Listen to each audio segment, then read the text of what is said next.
The last thing I'd like to talk to you about for our interview today is just going back to what you said in the first interview, which was such a big paradigm shift for me, which was that you said only a creator has needs. And it's so obvious to me now thinking about it, why would God create a world in which we see that whenever you create something, you have a need for it? Therefore, it would be intuitive. He would surely make it intuitive that we could intuit that he too has a need in creating us. But a question I wanted to ask was, is that true on the most fundamental, deepest level? My question of who, it's fascinating to start thinking of God actually being the vulnerable one, and dependent on our sort of responding to him for him to become good and not just on his own. But is this just one sort of perspective of God, just as it's also a perspective that God doesn't have any needs? Or is this a fundamental thing? Because there's also some people see, I've been throwing this around and discussing it with some other people, and they do fear that this is, it's potentially, it could be dangerous in it being too one-dimensional. And they say at the deepest level, we can't use any words to describe God.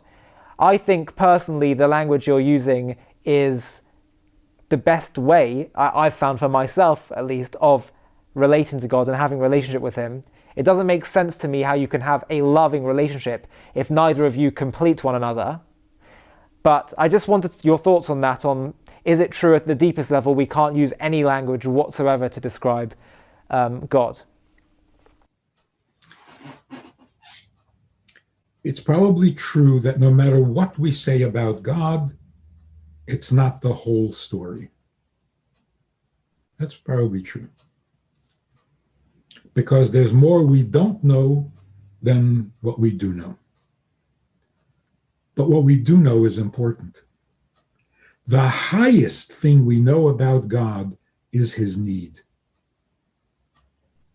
That is the highest, the most primordial. The reason for it is very simple. God created the world out of nothing. Nothing. So there was nothing there besides him. And him decided to create the world. And there was nothing to motivate him. There was nothing, not even theory. So what are we left with? We're left with a God who just by himself, of himself, within himself, decided to create a world. It's not a need, it's his need, because that's all there was him. So whatever motivated God to create the world is essential to him, because there was nothing else to motivate him. So what is it about him that could possibly motivate a creation? His aloneness.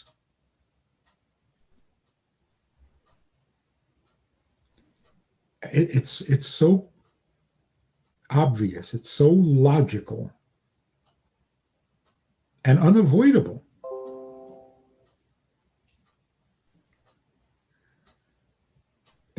There was nothing else besides him. So what about him wants to create a world? You can't say kindness, love. Those things did not exist. There was just him.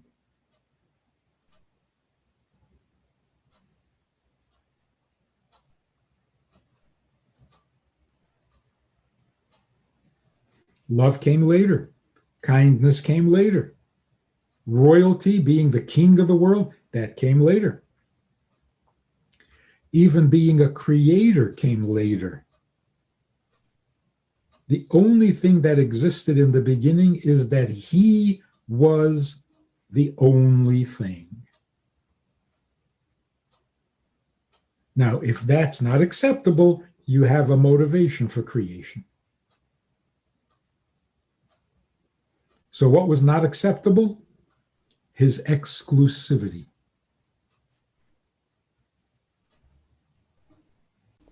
So it wasn't in some way that he was feeling in any way needy in a sense that would diminish his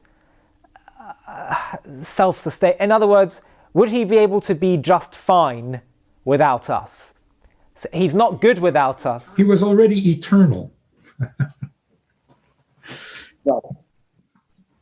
So he couldn't get older, he couldn't get bigger, he couldn't get stronger, he couldn't get smarter. The only thing he could get was smaller, to not be the only one.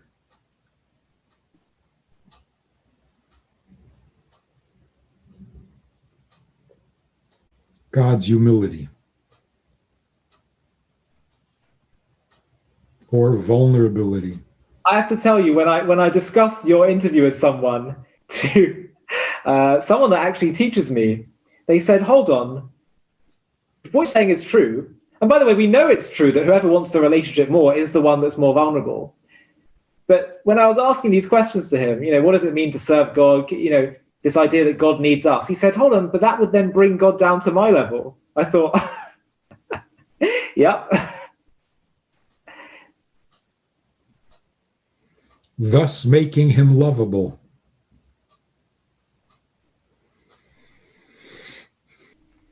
But the point is, he did contract himself, and therefore, is it not in some way fake?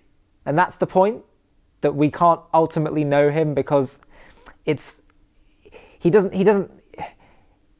Like we said, he's done this in some way for us, I don't know, for him. It gets into tricky territory. Yeah, it's a good question. Parents who say to their children, you decide, you're old enough, make your own decisions. Is that fake? Are they really sincere about that? Yes. Hopefully. Wouldn't they rather control their children's lives? Come on. Hope not. There is a danger there. In human beings, there is the danger that as much as they say they want you to be independent, they only want you to be independent the way they want you to be independent. You can marry anyone you want except that one. So they're still controlling, right? Now, when God gives us independence, it's real. And he suffers from it.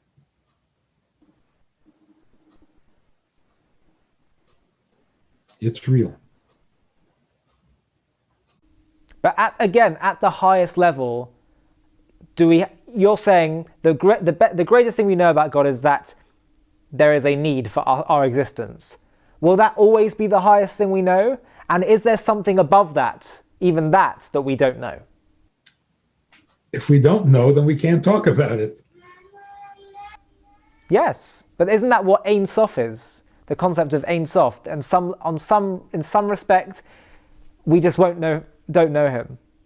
Yeah, but that doesn't mean that God is a blank.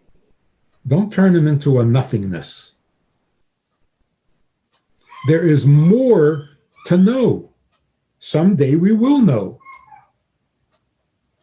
But don't turn him into the ultimate mystery. That's not the God of Israel.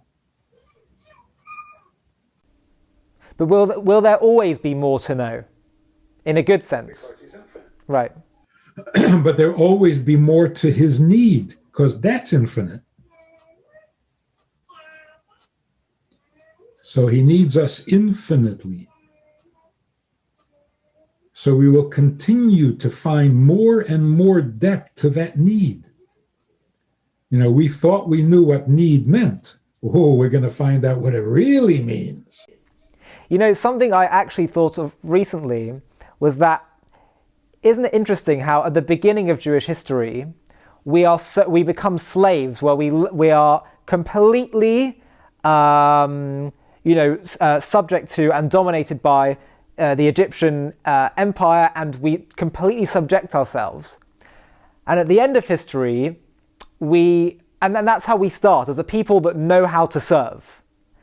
But in some ways, as you said earlier, are babies. And at the end of history, we're people we're not interested in any authority, but we're also the most needy generation of all.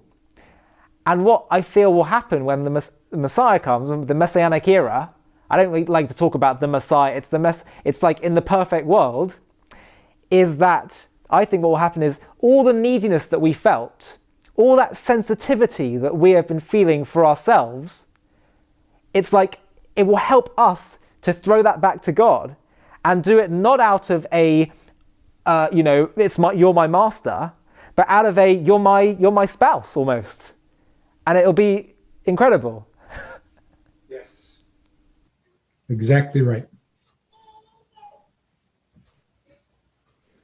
The healthiest form of vulnerability.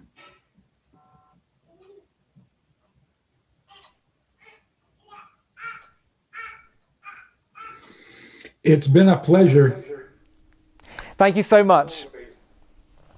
It really is. And Rabbi, thank you so much for your time, for your insight, your original and unique insight. Although perhaps you might contest the word original. But it's certainly new to me, at least, some of the things you've been saying. I really appreciate your time, and I hope we can continue to have many more conversations, which I know I and so many of our viewers are gaining so much from. Let's do it again. Great. Thank you.